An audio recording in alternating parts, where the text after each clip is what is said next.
Bueno, grabando. Bueno, Laura Alonso, el gran Laura Alonso. Jenny y Lauro, los dos mejores nombres de hoy del mundo. Raros, feos no, raros. No existe nombre feo o No nombre existe. lindo. Eso, Son diferentes. son diferentes. En la escuela no había tantos. No, eso era positivo y negativo también en algunas cosas, ¿no? Totalmente. Si la Porque éramos macanón, fáciles, eras vos o vos. claro, fáciles de identificar, peligro. Claro. Che, Lauro, bueno, primero, presentarte vos, pero antes que eso, para que se entienda un poco más, este video es en relación a otro video que subí el 16 de abril, que decía mensaje importante, así en mayúscula, Plutón, cuadratura Sol, oportunidad de reprogramar. ¿tá? Entonces, bueno, a partir de ese video fue qué bueno que estaría hablar con el gran Laura Alonso y que contara un poco más, porque obviamente está bueno para ser más específicos y vos sos un mega conocedor del tema, así que está bueno para hablarlo. Y bueno, si querés contar un poco qué haces, a qué te dedicas, como para que quienes no te conocen, no creo que eso pase, pero si hay una persona que no te conoce, que sepa. Es que en realidad yo tampoco lo sé.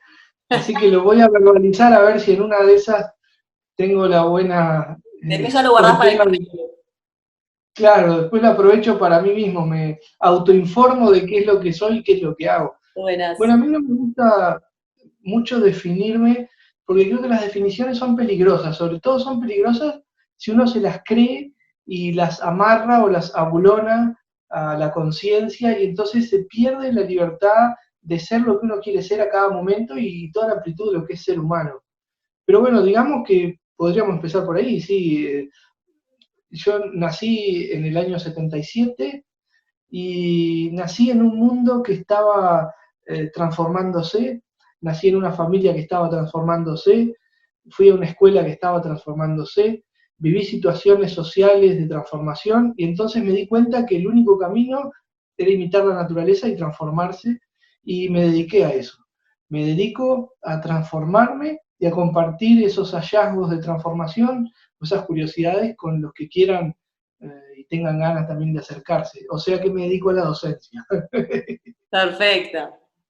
A la docencia de la transformación.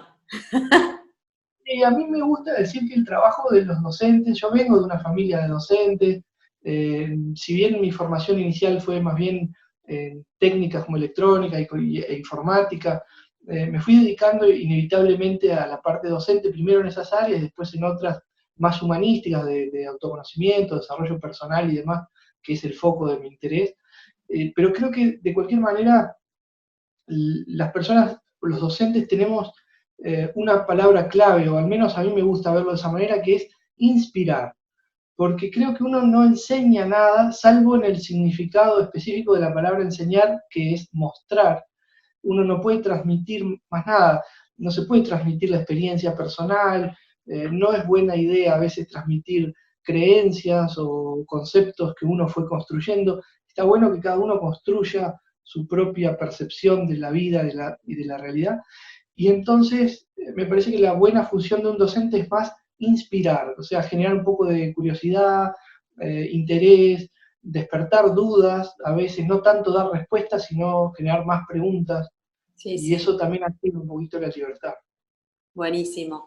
Estudié contigo, así que doy fe de que Una inspirás. víctima del sistema. Soy una víctima de la inspiración. Estudié con Laura Alonso psicogenealogía evolutiva y, y sí, realmente que pasaba de que todo el tiempo inspiración y esa cuestión de disparadores de conciencia, ¿no? De que siempre te estaba bajando información, que eso es una de las cosas que a mí me encanta de cuando uno estudia algo, ¿no? Bueno, y en relación a esto de el programarse y desprogramarse, porque a veces hay palabras y términos que están buenísimos, que son divinos, que se ponen como, no solo de moda, sino que aparecen y uno dice, ah, esa palabra describe perfecto lo que yo quería decir, y están geniales hasta que se convierten en repetitivas y pierden el sentido, ¿no? Entonces, en cuanto a lo que tiene que ver con los programas, ¿no? Yo hace un rato, justo hablando, te comentaba que hay como otros términos también que hablan de eso, y también viene estando muy en la vuelta el tema de la biodescodificación y el tema, bueno, esto de las creencias limitantes, que están las creencias y después de las creencias es que vienen los pensamientos y de los pensamientos las emociones y todo lo demás. Entonces, ordenar un poquito eso como para entender, bueno, de primera, entender qué es un programa, si querés también qué es un metaprograma, o bueno, si la cosa se pone muy profunda, capaz que es demasiado, pero por lo menos algo de escribir, como para entender entonces después qué es desprogramarse, o qué es esto de poner un parche sobre esos programas, porque también otra cosa que me interesa después preguntarte es si realmente los programas se pueden sacar en esta cosa de que somos biocomputadoras, ¿no? O si en realidad los programas lo que se hacen es se ven y se genera como otro código encima. Pero primero lo primero, ¿a qué nos referimos cuando hablamos de un programa? Un programa mental, para empezar, ¿son mentales? Bueno, hay varias cosas para compartir ahí. Los programas, hay muchos tipos de programas, muchos niveles de programación en lo que es una estructura humana, porque deberíamos tener en cuenta que el ser humano es una complejidad que involucra muchos aspectos reunidos en una sola cosa, que es esa singularidad o esa individualidad que conforma una persona en su totalidad. Entonces, podríamos hablar de programas a nivel mental, pero también podemos hablar de programas biológicos, podemos hablar de programas emocionales, que son códigos, digamos, conjuntos de instrucciones que se ejecutan de una manera particular, que siguen como un ritmo particular y que buscan determinar un modelo de estímulo-respuesta, básicamente, para resumirlo bien. Pero vamos a profundizarlo un poquito y a darle un poco más de entendimiento, a veces también con ejemplos resulta más práctico. Perfecto. En una computadora, un programa es una serie de instrucciones que obliga, entre comillas, a la computadora a generar determinado proceso, a ejecutar determinado proceso. La computadora va tomando instrucción por instrucción y va obedeciendo esos mandatos pequeños, donde, por ejemplo, en un jueguito de ajedrez, puede ser, si hay una pieza en jaque, o sea, el rey está en jaque, es obligatorio defenderlo. Entonces hay que buscar qué posibilidad hay y entonces generar un movimiento. A su vez hay que evaluar que ese movimiento no exponga todavía peor la estrategia o deje descubierto o descubierta otra área de juego. Entonces, los programas tienen distintos niveles de complejidad también. Hay algunos programas más simples que son lineales. Si hay determinado estímulo, disparar determinada respuesta. Por ejemplo, si hay un ruido fuerte, el sobresalto es un programa de protección. Taparse los ojos, taparse las orejas, agarrarse el pecho. Claro. Y Y muchos, hasta muchos de esas respuestas tienen que ver como con la básica de la supervivencia. yo diría que el 99,9% de la programación humana normal está destinada a garantizar nuestra supervivencia individual de maneras complejas, porque a veces nuestra supervivencia puede estar amenazada de una manera lineal. No tengo qué comer, por lo tanto, si no me nutro en algún momento puedo perder la vida. O puede ser una cosa mucho más compleja en la simbólica humana moderna. O sea, mi alimento hoy por hoy ya no es la cosecha, sino tener de pronto el dinero para ir al supermercado para comprar mi provisión. Mi nutrición no es solo el alimento físico, biológico, también hay otros aspectos de nutrición que son necesarios. Claro. Está la protección. O sea, que nuestros programas están normalmente en su enorme mayoría destinados a garantizar nuestra supervivencia, desde los aspectos más rústicos hasta los más finos o más sutiles. Esos programas pueden ser lineales o pueden ser asincrónicos, o sea que son programas que a su vez llaman a otros programas o que recurren a programas secundarios y se van anidando. Es bien lo que pasa a nivel de programación. Para la gente que le gusta la informática, esto es muy fácil de entender porque es lo mismo que pasa con una computadora. Hay programas que se van encastrando como en capas. Claro, claro. Entonces, por ejemplo, el programa de la alarma de incendio dispara el programa del llamado a los bomberos. Y a su vez dispara el programa de ponerse a cubierto. Y son como subrutinas que se van encajando unas con otras. Y ahí es donde pueden aparecer a veces dolencias, enfermedades o condicionamientos fuertes en base a estímulos emocionales. Es decir, que a veces un estímulo emocional pequeño, como puede ser una discusión de pareja, la pérdida de un empleo, o sea, una cosa muy concreta, puede llamar programas de reserva o programas de supervivencia almacenados en lo más profundo de la psique inconsciente, y entonces uno no se da cuenta porque no es lo más común asociar por ahí, bueno, un problema físico, biológico o comportamental con un estímulo psicoemocional. Claro, claro. Sí, de hecho, a mí que me encanta como analizar todo eso, cómo a veces de lo más básico de nuestro lado, incluso animal, ¿no? Surgen tantas cuestiones cotidianas, desde lo más tonto de que un like, ¿no? En las redes sociales simboliza un me están viendo y si me están viendo estoy vivo. Y vos decís, ¿de dónde viene? ¿No? A mí me pasó de pensar, bueno, sí, porque en realidad esta cosa de que somos seres totalmente vulnerables, que necesitamos de cuidado, ¿no? Como especie tenemos esa cualidad. Entonces, claro, que quienes nos están cuidando, que sean mamá, papá o quien sea, el bebé sabe que lo tienen que mirar para que lo cuiden y que de esa forma sobreviva, y eso queda tan desde un lugar, yo soy muy de hacer así cuando hablo de esta área, ¿no? Queda tan esa huella que después realmente aparecer y tener ese reconocimiento simboliza estoy vivo. Bueno, y una de esas preguntas que después te iba a hacer para no enredar tanto, pero es si realmente esos programas se pueden como eliminar, o si en realidad es no, gracias al cielo que existen, ¿no? Hay varias cosas interesantes. La primera cosa fundamental para decir es la diferencia abismal que hay entre una computadora, por moderna o potente que sea, y una persona. La primera, básica, hay miles, pero una es, la computadora va a seguir la programación tal cual como esté y no va a cometer error ninguno, salvo que haya un problema o a nivel del operador o de las personas que están trabajando con el equipo, o a nivel del hardware, es decir, a nivel electrónico, una falla eléctrica, una falla mecánica. Si no, va a ejecutar el programa tal cual está escrito y lo va a cumplir sí o sí, y no tiene idea de lo que está haciendo, porque es una máquina. Lo que no tiene es conciencia. Entonces, acá lo primero que aparece es la gran diferencia entre, yendo al plano humano, el humano automatizado, el humano que cumple una rutina y que reacciona a los estímulos sin darse ni siquiera cuenta, y el humano consciente, o el humano que tiene un poco más de trabajo interior, o que tiene un poco más de tiempo de vida, porque a veces se trata también de cuánto tiempo hace que estamos bueno, experimentando esta realidad. Y ese humano, al tener conciencia, hace una diferencia sustancial, porque esa conciencia es la que permite parar la programación, alterarla o hacer algún tipo de modificación, cambio o negociación.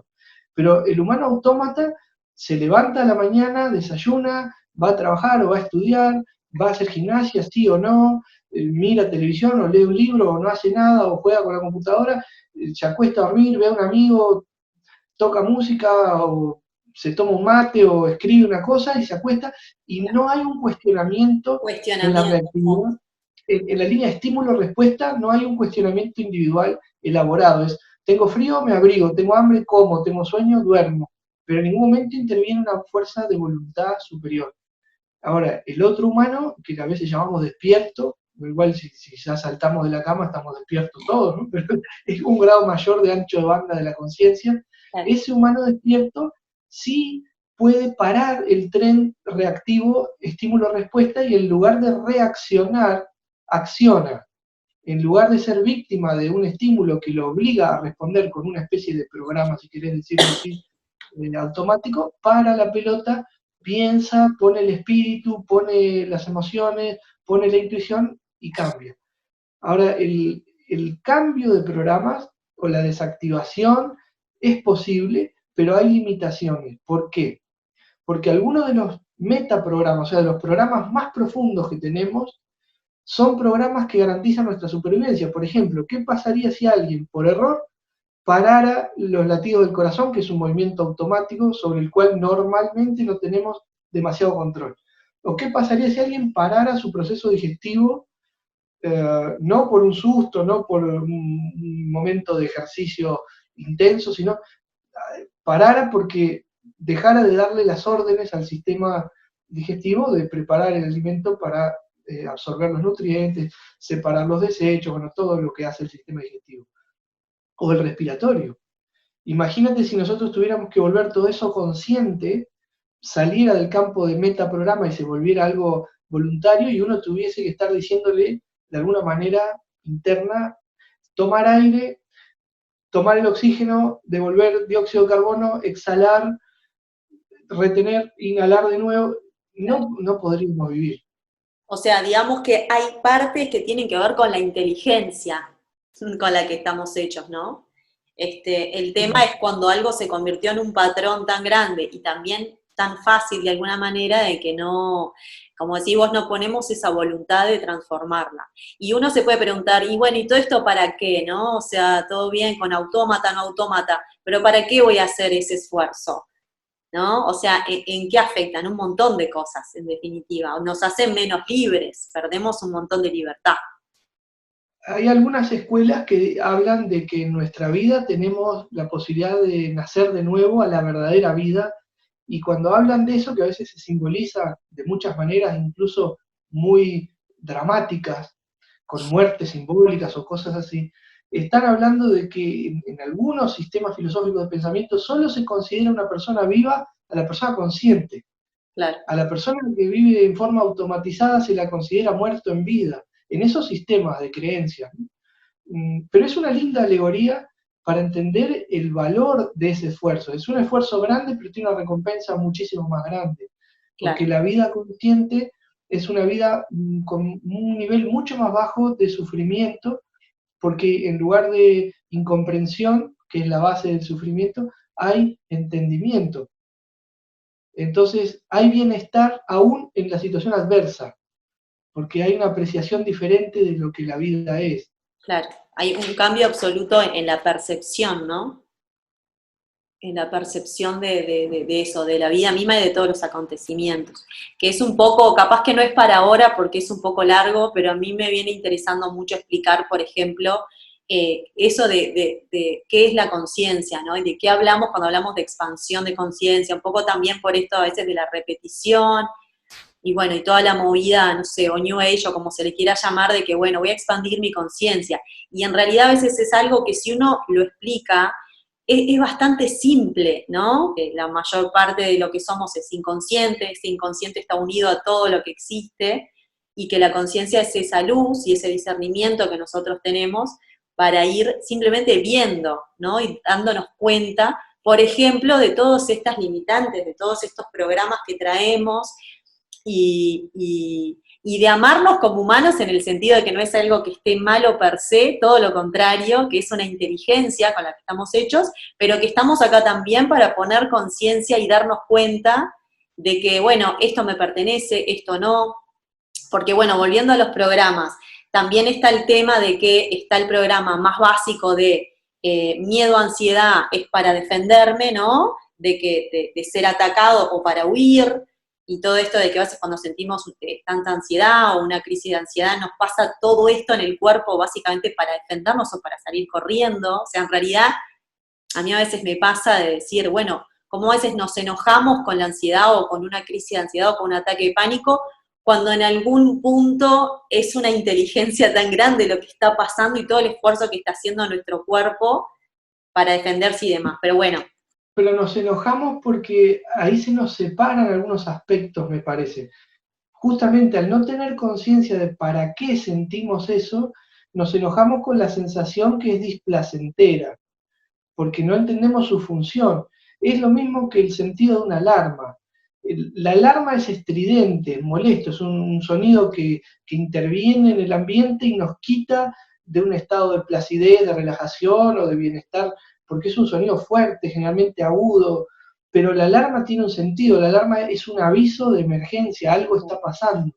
Entonces, cuando podemos integrar esa información porque aumentamos nuestra conciencia, la alarma no nos molesta, simplemente agradecemos que suene porque podemos ir a ocuparnos del conflicto que la dispara, resolverlo algo va a estar entonces de nuevo en orden, y ahí la alarma automáticamente se apaga. Es lo mismo que pasa con el dolor. Cuando hay dolor, el dolor es una alarma biológica.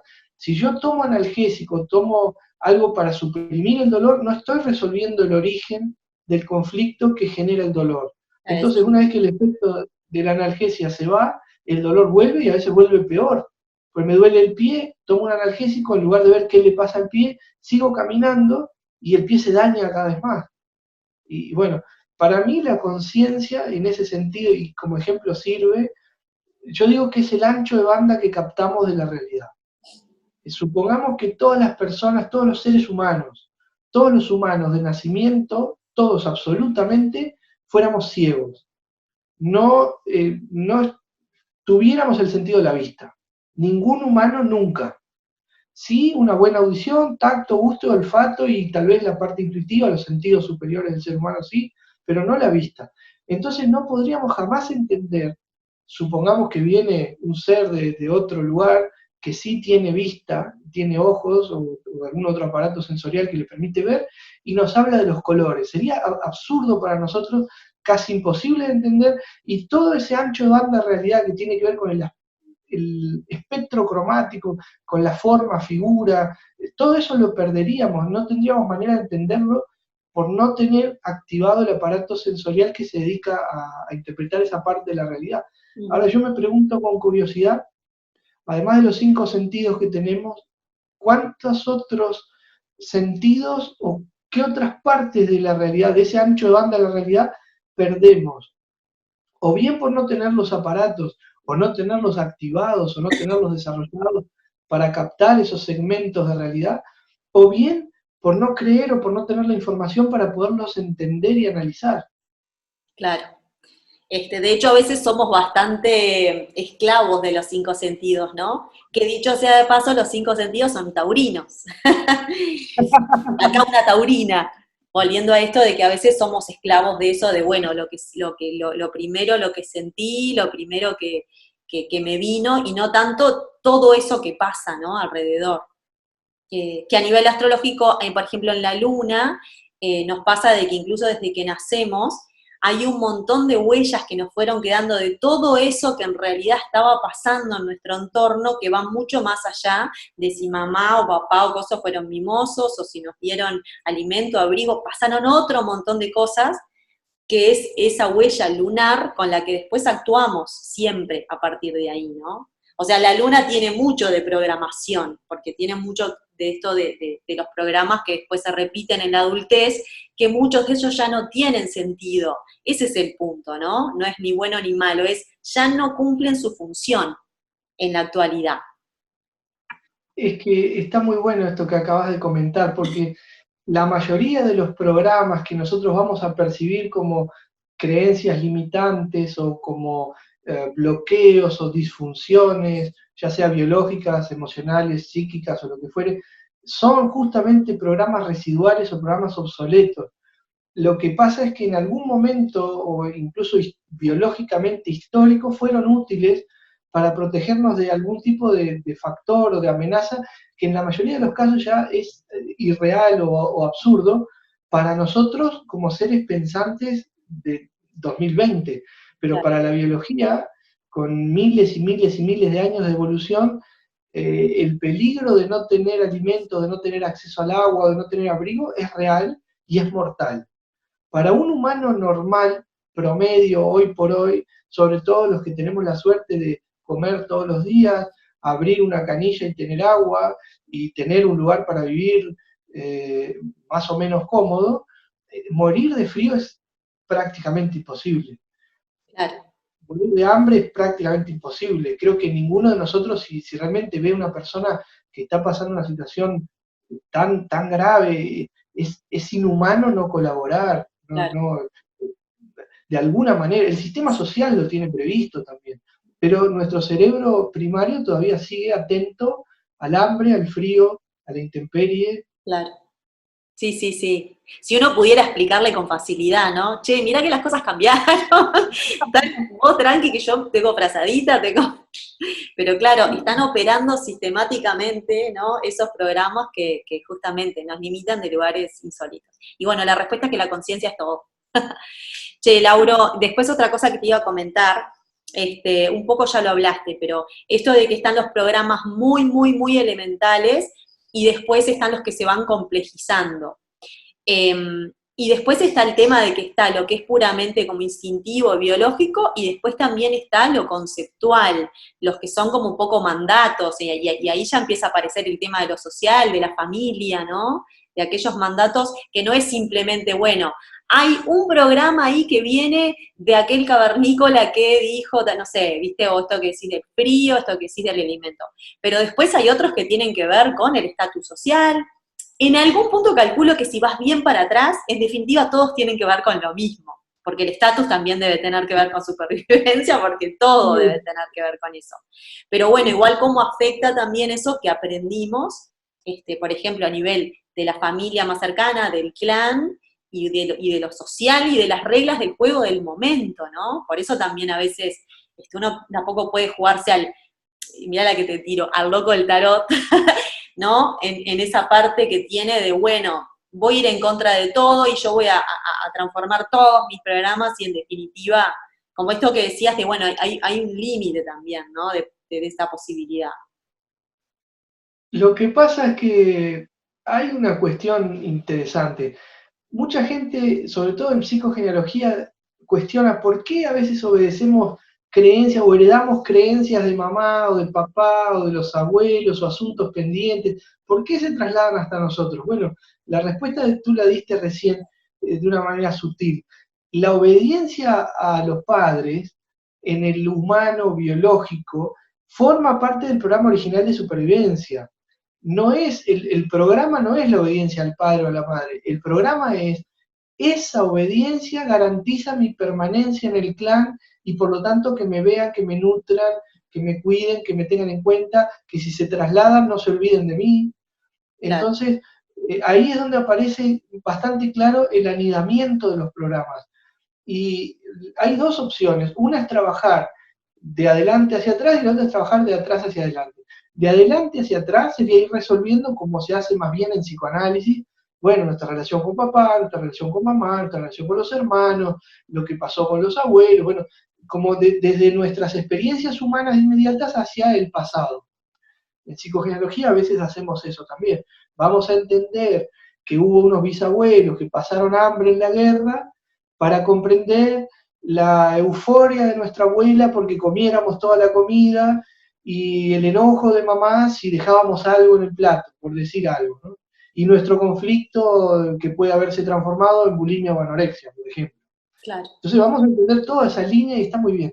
Pero la otra opción es meternos directamente con el programa gestor de todos los otros programas, que sería ir a ver el tema del alimento como sustento de vida y garantizarlo de una manera simbólica dentro nuestro para cortar con ese tren de transmisiones de bisabuela, abuela, madre, padre.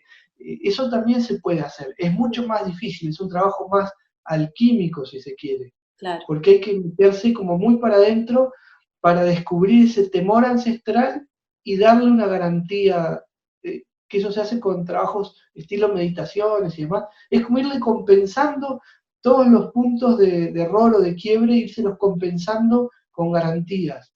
Y eso se hace, perdona que veo que querés decir algo, pero esta parte me parece que puede aclarar muchísimo, porque si no los oyentes o las personas que vean esto van a decir, bueno, pero ¿cómo funciona ese cambio?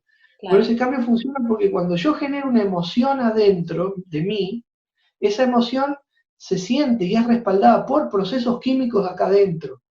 Entonces, si yo voy a buscar un miedo ancestral en mí, voy a empezar a sentirlo y voy a tener una respuesta bioquímica, y ahí, meditativamente, con mi voluntad, voy a imponer una sensación diferente. Por ejemplo, me voy a concentrar en un momento de plenitud o de felicidad, o algo filosófico que a mí me genere expansión. Si soy religioso, puedo pensar en alguna figura de la religión que tenga, no importa qué símbolo use, sino que voy a generar una energía igual o mayor, pero opuesta en vibración, y voy a cambiar el ambiente químico asociado a la idea. O sea, es un proceso de neurociencia, claro, que es bastante simple, pero a la vez muy profundo. Claro. Sí, que las partes que están buenísimas de esas son, todo lo que decís, ¿no? Pero cuestiones que me van como cayendo es, por un lado, esto de compensar, ¿no? Porque a veces uno cree que, bueno, modifico esto y dejo un vacío, y decís, no, uno tiene que negociar con esos personajes internos, ¿no? Tal cual, yo me acuerdo alguna vez, incluso lo habías dicho en la formación, esta cosa de, bueno, pero uno tiene que poner un algo, aunque sea un símbolo, como decís, o algo que haga sentir, porque si no, alguna parte de uno seguramente quede inseguro, ¿no? Como esta cosa de, bueno, entonces está buenísimo, es buenísimo. Y también creo que es un poco el tema de la sugestión también, ¿no? El trabajar la sugestión a nivel de, a veces parece tonto que uno diga, no, pero algo, mi mente se va a dar cuenta, mi mente racional se da cuenta de lo que le estoy haciendo, no es boluda. Porque vos de repente estás haciendo un trabajo, ¿no? O Momento, menos. un poco en esto que decís, bueno, yo voy sugestionando y voy, esto que decías recién, ¿no? No me acuerdo cómo lo acabás de mencionar, pero creo que es un poco trabajo de sugestión. Bueno, desde Milton Erickson en adelante, con la hipnosis ericksoniana y todo lo que él dejó, que después formó también la PNL y todo ese estilo de pensamiento, sabemos que el lenguaje de lo inconsciente es muy simbólico. Entonces, muchas veces la sugestión es una sugerencia a la mente inconsciente. ¿Cómo va a ser para modificar un programa? Primero, no tenemos autoridad de programador máximo, o sea, yo no puedo meterme acá adentro a cambiar un programa como si Claro, fuera una computadora porque no tengo la contraseña del administrador. Eso es por seguridad. Eso está bien que sea así, porque como decíamos hoy, alguien podría alterar sin querer funciones vitales de primer orden. Entonces no se claro, puede. Pero la misma computadora que tenemos acá, que es muy avanzada, por suerte, automáticamente actualiza algunos metaprogramas o algunos programas cuando detecta mecanismos nuevos más eficientes, que tienen un menor costo biológico o que tienen una mayor probabilidad de éxito, cuando ve un camino más simple, lo toma. Entonces lo que hacemos con las sugestiones no es decirle borra este programa, eso es muy soberbio y sería muy peligroso. Nosotros solamente lo que hacemos es mostrarle otras maneras de resolver lo que quiere resolver con ese programa que a lo mejor tiene un costo muy alto. Por ejemplo, una fobia al agua tiene como programa de supervivencia evitar que una persona por ahí se ahogue o se acerque demasiado al agua, donde hay una memoria ancestral de ahogamiento o de peligro en relación al agua. El costo para la persona que tiene fobia al agua es que no se puede meter en un río a disfrutar del agua, no se puede dar un baño de mar. Bueno, tiene un costo alto, no es vital, porque nadie se va a morir por no meterse en una piscina tranquilo, pero le genera una sensación desagradable que entonces, ¿qué podemos hacer? Darle elementos para resolver el conflicto de la seguridad en relación a las aguas que no pasen por la privación. claro, claro. No se Entonces, niega, no se niega la historia de alguna manera o lo que sucedió, ¿no? Simplemente este, claro, el programa que está funcionando tiene un sentido, entonces yo claro. no puedo ir contra ese sentido porque si no, no lo voy a poder sacar. Claro. De hecho, volviendo un poco a eso, que hoy acá me anoté la palabra perdón, que algo que es hasta romántico de esta situación, es que uno también va aprendiendo a perdonar todas las situaciones y todas las historias y todo, ¿no? Perdón desde el lugar de decir, bueno, no hay error, ¿no? A mí me gusta un poco, es como una frase bien del libro de I Ching, ¿no? No hay error. O sea, en realidad estas cosas suceden porque tienen un sentido y a medida que las entendés también van perdiendo como cierto peso y cierta seriedad, ¿no? Con esta cosa de que vivimos la vida muy en serio, con mucho drama, y a veces hay cosas que decís, bueno, mira, esto pasó por esto otro, no era tan dramático, ¿no? Y eso también va como curando también. Ahora que el dramatismo, la percepción dramática es también un metaprograma. Claro, cumple su función también. Sí, casi siempre aparece en familias donde hubo falta de comunicación o mala comunicación o abandonos, entonces el dramatismo viene a ayudar porque el dramatismo llama la atención, el dramatismo es cautivador. Claro. No, y otra cosa que comentabas hace un ratito, esto bueno, el tema del alimento y de tener el alimento a todas las cuestiones que nos puede llevar. Yo hace poco estaba pensando en el tema de las mujeres y las relaciones, que es un tema que me interesa pila, cómo muchas veces todavía seguimos funcionando desde lugares que ya no son y que no son tan lejanos, ¿no? De esto de, por ejemplo, cuando el varón traía el sustento y eso generaba una dependencia. Y eso hace que al día de hoy muchos varones sigan sintiendo desde lugares totalmente inconscientes que las mujeres dependemos de ellos, en la pavada esta de que de repente, uy, pobrecita, que capaz que se va a enganchar, y capaz que la mujer del otro lado dice, no, yo no nada que ver, o sea, no, recién te estoy conociendo. Muchos varones todavía tienen esa cuestión de que de ese programa de ella depende de mí, ¿no? Y la consecuencia es esta situación de malentendido, de que el varón todavía ve a la mujer como de un lugar casi que víctima, ¿no? Y mujeres también en cierta dependencia de tener a esa pareja, no desde el lugar de yo realmente quiero compartir mi vida con alguien, sino que está ese programa de yo necesito a alguien que me traiga la morfi, cuando en realidad en la mayoría de los casos ya no funciona, ya no es así. Bueno, hay dos cosas grandes ahí atrás que me vienen enseguida a la memoria.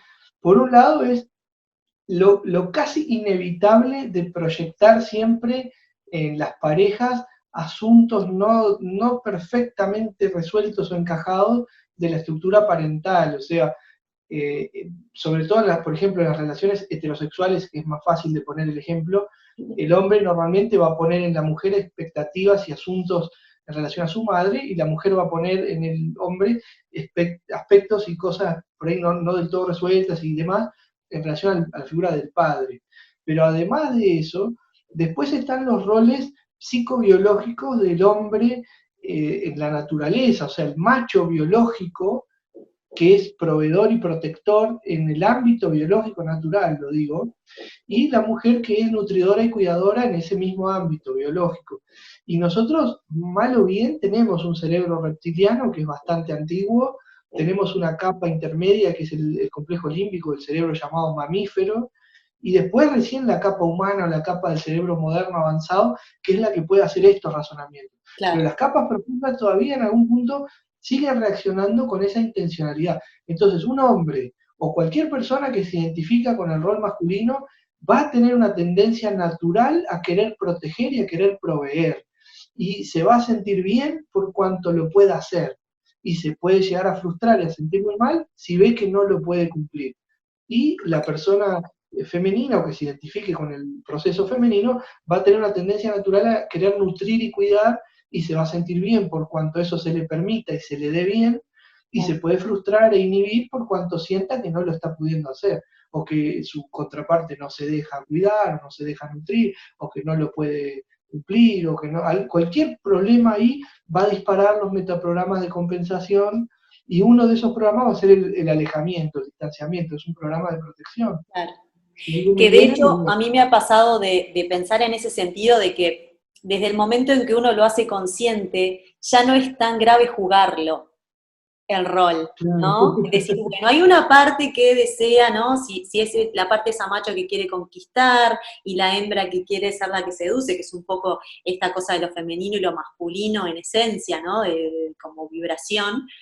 Eh, Cuando uno ya es consciente de eso y solamente después lo juega, creo que también no está en per se mal, ¿no? El decir, bueno, ok, lo voy a dejar un poquito que me conquiste, porque en definitiva él quiere ese programa, ¿no? Porque Está también bien, eso juega, perdón, pero eso juega en que las mujeres también venimos estando mucho en esa cosa de no, se terminó en que el varón, de nuevo, en lo heterosexual, ¿no? Es el que me conquista.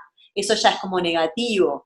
Y en algún lugar, si nosotros después entendemos de que esos programas siguen activos y los empezamos a jugar, tal vez ya no nos dominan. me encanta ese razonamiento porque creo que lo que pasa es que ahí queda en evidencia, creo que ahí queda en evidencia el nivel de la conciencia aumentada, porque ya cuando estás jugando un rol, ya no es un proceso automatizado, ya no te dirige el programa a ti, tú estás permitiendo que se ejecute el programa porque en algún punto te divierte o te sirve o es lo natural y entonces, bueno, ok, está bien, lo permitimos, pero hay una conciencia que está gobernando eso, y ahí para mí está la diferencia sustancial entre el humano autómata o el humano humano. Claro, Y se vuelve bien bonito. Y además, también hay una cosa interesante en no perder la naturaleza, porque si uno va a inhibir todos los procesos naturales y sobre todo poder ver la intencionalidad atrás, si una persona trata de conquistar a alguien, más allá de que nos pueda parecer positivo o no la actitud, porque esa actitud, no sé qué, no sé cuánto, pero también está hablando de que el otro vio algo bonito espejado en nosotros y tiene interés en nosotros. Si podemos tomar esa parte, es halagador. Y no claro, importa el mecanismo tanto, no es tan claro. trascendente el mecanismo. Mientras no sea dañino, mientras no sea Exacto. avasallante, Exacto. Pasa mucho, no es natural que los seres humanos nos vayamos al otro polo para equilibrar y calibrar y después de a poquito vayamos desde esa otra conciencia de entender que, bueno, no era tan malo, ¿no? O sea, no era tan malo que el varón venga y quiera conquistar, no era tan malo dejarlo que haga, ¿no? Alguna cosa, o desde el otro lado también, en el caso hablando hombre-mujer, ¿no? Pero esto pasa a un montón de niveles. No sé, de mamá, papá, ¿no? Bueno, no estaba tan mal que quieran hacer tal cosa, lo voy a dejar que mamá me mime un poco porque ya entendí ciertos otros procesos nocivos. creo que la actitud del ser, cuanto más consciente, en el buen sentido de la palabra que voy a usar, es más pasiva cada vez. En el buen sentido de la palabra pasivo, no significa inactivo, sino pasivo, de paz, Como más de estar en su de huir. centro. Sí, el ser más evolucionado juzga menos, comprende más, permite más hasta cierto punto y se enfada menos porque tiene entendimiento. Entonces, como dijiste, no hay tanto de malo en permitir que otro exprese alguna de sus necesidades, sean de conquistar, sea de cuidar, sea de mimar, sea de nutrir, mientras no sea avasallante. Ahí sí está nuestro proceso personal, Claro, pero también hay que ver qué cosa uno siente avasallante y qué no. Es como una discusión, para que se genere una discusión tiene que haber dos partes. claro, Si no, no es discusión, es un monólogo iracundo, pero no es una claro. discusión. Y entonces, para que uno pueda sentirse avasallado, tiene que haber una vulnerabilidad también en el que se sienta avasallado. No alcanza con alguien que sea o que tenga una actitud avasallante. Si el otro está bien en su lugar, esa actitud frena en un campo, por decirlo de alguna manera. O sea que podríamos decir que la frase sería, activa tu programa que está todo bien, ya los tengo calados. Depende de qué programa, pero ¿De sí, cuál? es un poco inevitable. Yo creo que la actitud más interesante es sentate en tu cuerpo a observar cómo actúan tus programas. Sentate a observar tu programación. Sentate a observar, sentate en tu propio cuerpo a observar qué te hace enojar, qué te pone contento, qué te convence, qué te genera empatía, para que te des cuenta de todos esos activadores y puedas liberarte de eso, con el conocimiento de uno mismo. Che, Lauro, esto es una pregunta más a nivel personal, porque justo la otra vez estaba hablando con alguien y salió el tema de la envidia, y yo me pregunté si la envidia es un programa, y dije sí, seguramente, pero ¿cuál es el origen? Porque hay muchos que me ha pasado de entender más o menos de dónde vienen, pero la envidia dije, bueno, ya se sabe que es un tema de inseguridad o de tener, porque el otro tiene no sé qué, y que está muy en la vuelta también a nivel todo esto de las redes sociales y todo el mundo haciendo cosas, y creo que es de los, llamémosle pecados capitales, el que uno de los que se les tiene más asquito, ¿no? Todo el mundo te puede decir, yo a veces soy medio iracundo, yo a veces soy un poco orgulloso, envidioso, no, yo envidioso no soy, es como lo peor en asumir, ¿no? De que alguna vez te puede pasar de decir, che, está más bueno lo que estás haciendo vos, y eso me genera una ansiedad, ¿no? ¿De dónde viene? Te lo pregunto, pues es una intriga mía, ¿de dónde viene ese programa? Por un lado está la injusticia, ¿no? Por un lado es bastante obvio que se va a asomar la injusticia, porque esa envidia en algún punto se traduce siempre como ¿por qué el otro y yo no? Entonces, por un lado está esa sensación de injusticia y hay una comparación. Tengamos en cuenta que el ser humano siempre que se expone a la historia de alguien más, se compara automáticamente, se proyecta, se compara, siempre trata de identificarse. Cuando miramos una película, siempre va a ocurrir que nos vamos a identificar con algún personaje y vamos a tomar partido, y entonces nos vamos a enojar con otro personaje, nos vamos a alegrar con alguno. Entonces, por un lado está ese mecanismo básico, pero atrás de eso incluso hay algo muy interesante, me gusta esto, es el conflicto de carencia. ¿Por qué? Si yo tengo confianza que puedo generar o que puedo recibir o que tengo, o que hay de sobra, a mí no me importaría, no debería importarme que otro tenga más, menos, tendría que estar feliz. ¿Qué me importa? Alguien me dice, mirá, me creció el limonero y me da 20 limones. Si yo tengo 5 limoneros de 20 limones, o el mío también da 20 limones, o el mío da 40, o a mí no me interesan los limones, no me mueve nada el comentario. Ahora, si yo no tengo limonero, o el mío da 10, o me dio mucho trabajo conseguirlo, o cualquiera de esas cosas, cuando haga la proyección voy a sentir injusticia, pero esa injusticia se va a apoyar en el sentido de carencia. Y entonces se van a configurar las dos cosas juntas para crear la respuesta que se conoce como envidia, que no es muy sana, es una emoción que no es sana porque aleja, Claro. en lugar de unir, porque si fuéramos un poco más inteligentes, podríamos preguntarle al otro, bueno, qué fantástico, tiene un limonero con 20 limones, ¿y cómo hiciste? ¿Cómo hiciste? ¿Cómo Claro. se hace? ¿Cómo te cuidas el limonero? ¿Cuánto hay que regarlo? ¿De dónde conseguiste la semilla? ¿Qué tipo de tierra o sustrato está plantado? ¿Qué clima le hace bien? A ver, ¿por qué? Yo tengo uno que me da 10. ¿Qué estoy haciendo mal? Pero normalmente nos cuesta mucho tomar esa postura constructiva, Claro. positiva, porque nos enseñaron a la otra postura. Fíjate que nos enseñaron eso desde la escuela primaria, ¿eh? Desde desde el jardín, con las calificaciones, Sí. con la competitividad, los deportes, el 99% de los deportes son competitivos. A ver quién salta más alto, más largo, quién lanza la pelota esa de, no me acuerdo cómo se llama, de metálica más lejos, el fútbol, qué equipo gana, mete más goles al otro, el básquet lo mismo, el tenis también lo mismo, hasta en el ajedrez, que es un deporte intelectual, en artes marciales, quién derrota en un combate o tiene una mejor técnica, siempre es una competencia, no es colaborativo, es la estructura básica de la biología primaria, pero está basada en la escasez, hay poco alimento, entonces el más fuerte se lo queda, Claro. entonces el que conquista más o el que tiene más fuerza o el que es más rápido, Que una el, vez más se reduce al instinto de supervivencia, porque yo me acuerdo hace pila de años cuando salió la película Osos, aquella de Disney, me acuerdo que la miraba y decía, todo lo que están haciendo esos osos es muy parecido a lo que hacemos nosotros, y me acuerdo había una imagen muy básica, ¿no? Que era un oso que porque tenía más fuerza, después de un momento en la época en que llegaban los salmones, se sentaban en una roca y los demás ya sabían que le tenían que traer el salmón a ese porque el tipo había ganado por más fuerte, ¿no? La ley del más fuerte. Y yo decía, no es muy diferente a lo que nos pasa a nosotros todo el tiempo. Y está basado en supervivencia, y creo que estamos muy educados en esto de la carencia, en vez de sentir, va a ver.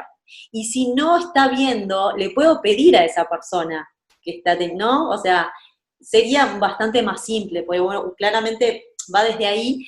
Y también la otra vez también había subido un video que hablaba de, bueno, se llamaba monogamia, poliamor y elecciones conscientes, ¿no?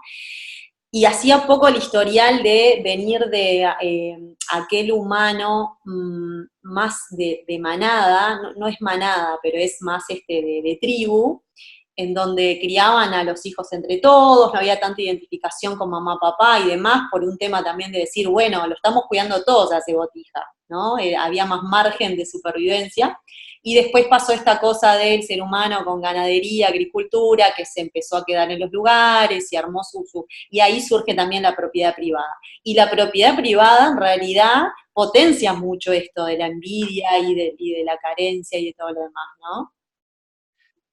sí, ya la necesidad de demarcar una propiedad privada habla de ese temor a perder algo. Claro. Yo no necesito declarar que algo es mío si no necesito.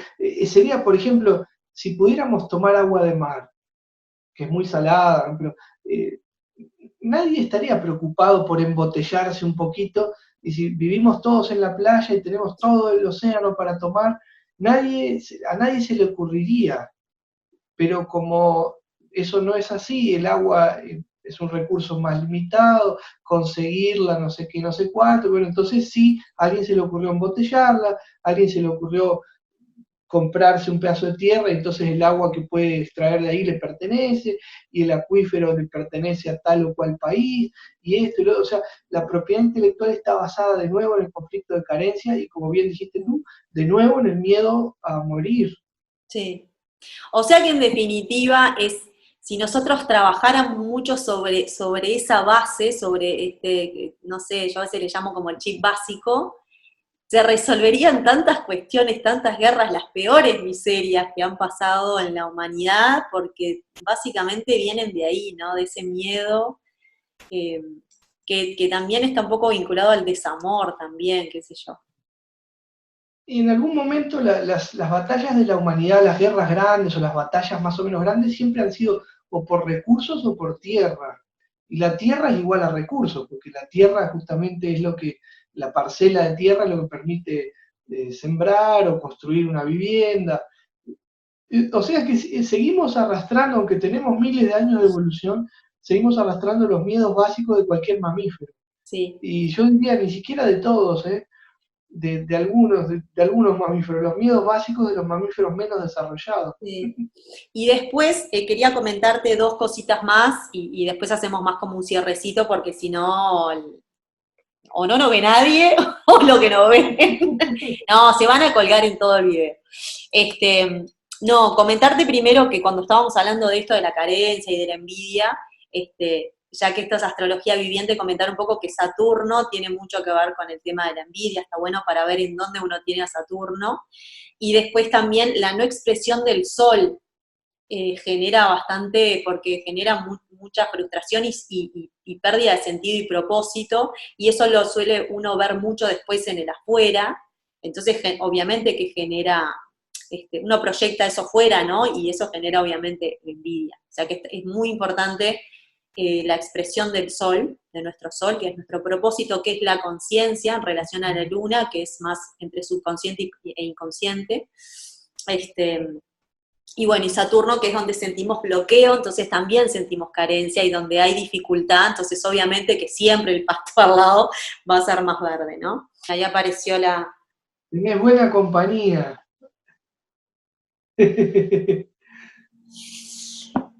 Así que bueno. Y nada, como para final, vos no sé si querés comentar más cosas, pero yo te iba a proponer como para cerrar, no sé, como cuál es la propuesta a nivel de herramienta, decir, bueno, por ejemplo, decir, bueno, desde tu casa, por la tuya, bueno, meditación, todo lo que es visualización, obviamente respiración consciente y demás, ir a los cursos de Laura Alonso, ni hablar, y leerte la carta natal, ni hablar, pero no, también alguna otra cosa que digas, ah, mira qué interesante, o no sé, qué se te ocurre.